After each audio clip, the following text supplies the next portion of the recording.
On a landmark day in July of 2015, a child was born somewhere in our great country, maybe even here in Greenwich.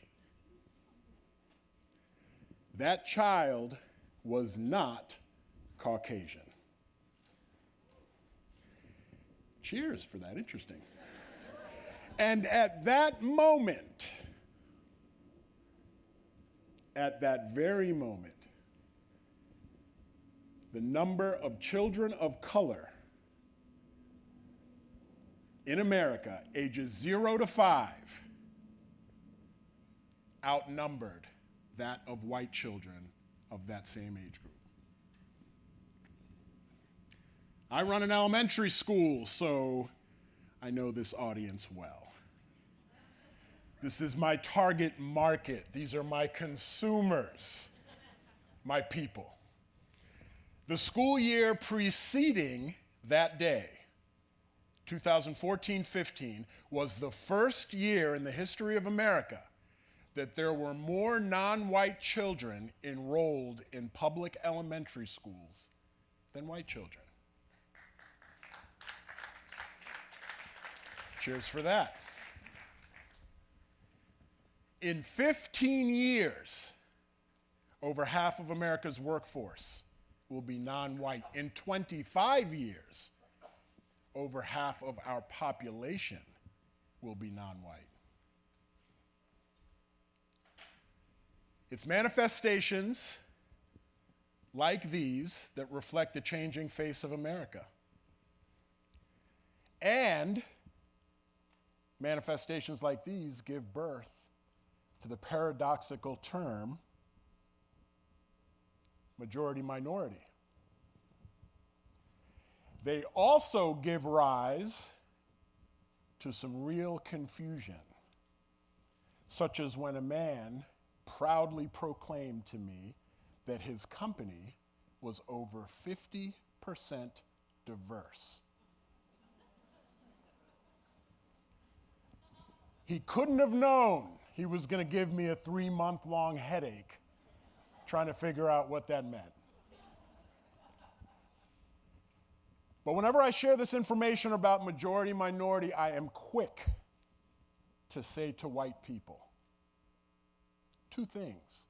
The first, we didn't do this on purpose. This isn't the result of a bunch of plans, secret meetings, procreation camps, none of those things. The second thing I say is don't worry. We will have so many diversity programs, affirmative action initiatives for you. You don't have to worry, we'll keep you involved.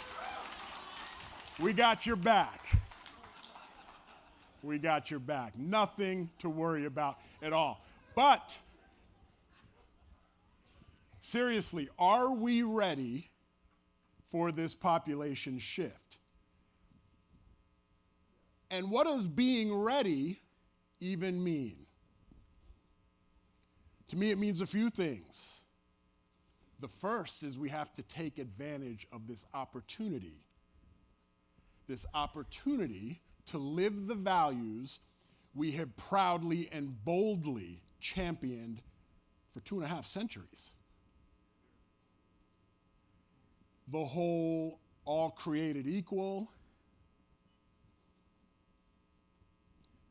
the whole endowed by their creator by certain inalienable rights thing. We get to prove our commitment to these patriotic values.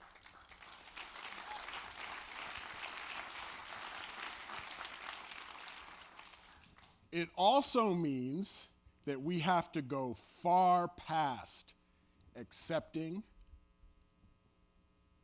including, tolerating difference. We have to actually embrace it.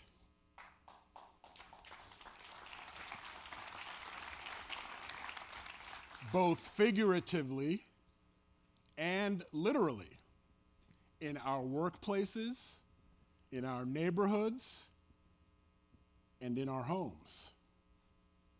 Guess who's coming to dinner?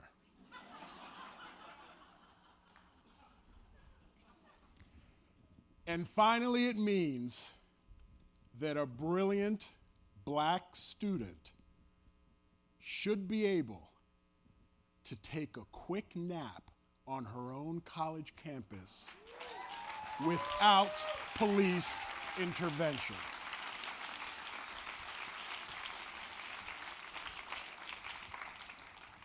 The shift is here, and it's coming. The world in our own country. Are we ready? Yes. Are we ready? So, this past March, I had the honor and the privilege of joining a congressional delegation on a civil rights pilgrimage to Memphis, Tennessee, Birmingham, Montgomery, and Selma, Alabama. Absolutely incredible. I stood at the Lorraine Motel in Memphis, 30 feet from the spot that Dr. King was assassinated. I sat in a pew at the 16th Street Baptist Church in Birmingham, where 4 girls lost their lives to an explosion, a racially motivated bombing.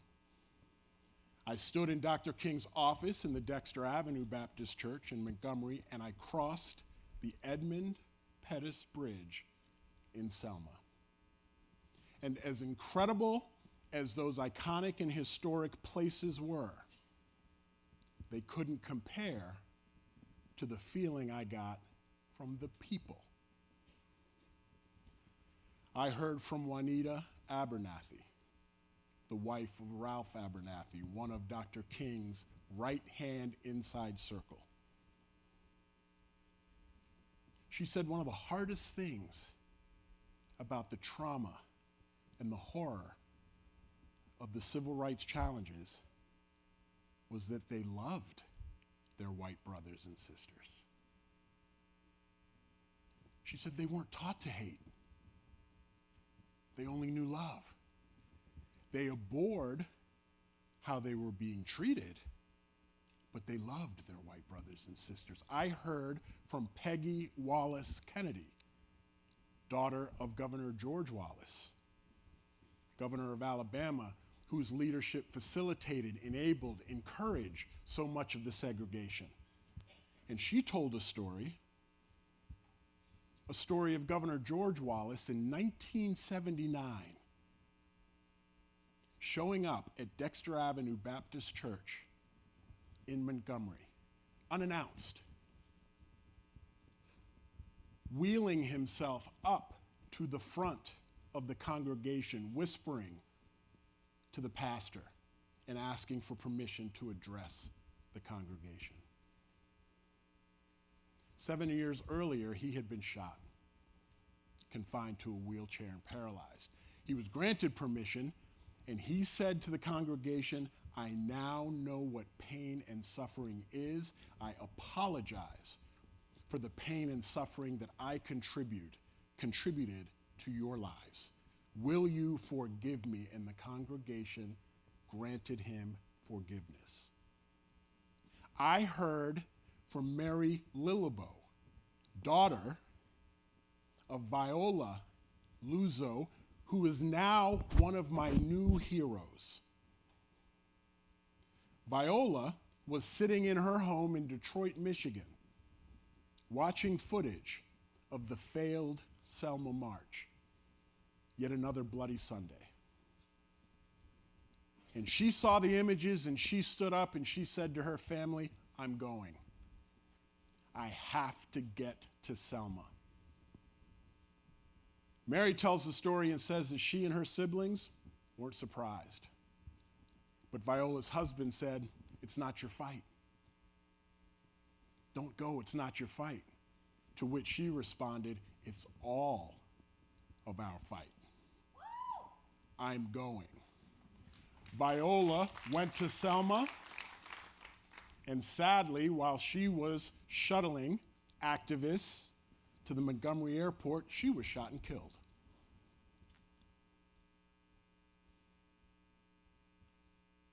It is an amazing and deeply moving thing to sit and hear the remembrances of people who endured such blatant unfairness, dehumanization, trauma, tragedy, and hear them talk not only of respect for their oppressors, but of love. There is a common quality, an unmistakable feature that's present among and inside all of them.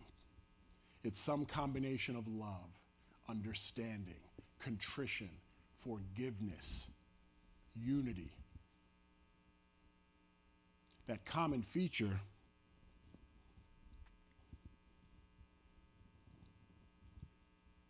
is grace. It was clear to me that I was in the presence of grace. I was in the presence of grace, and it was captivating. I could feel it. It was enthralling. I've been infatuated by the word and its meaning ever since. The first, elegance or beauty of form. We've got that covered. It's the second definition, favor or goodwill, that we have to embrace and live.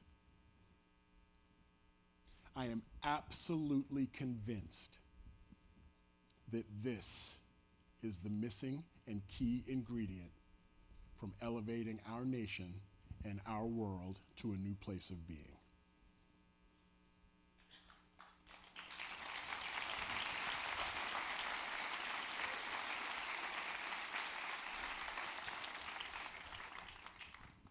A more compassionate place, a more empathetic place, a more loving place.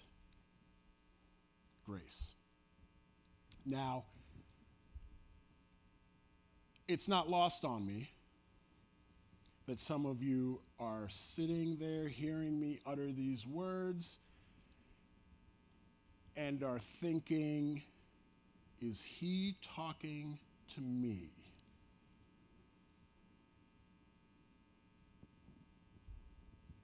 I just came here for a show. Didn't buy a ticket for human value, higher purpose, calling, meaning. Let me say to you that yes, I'm talking to you, and to you, and to you, and to you.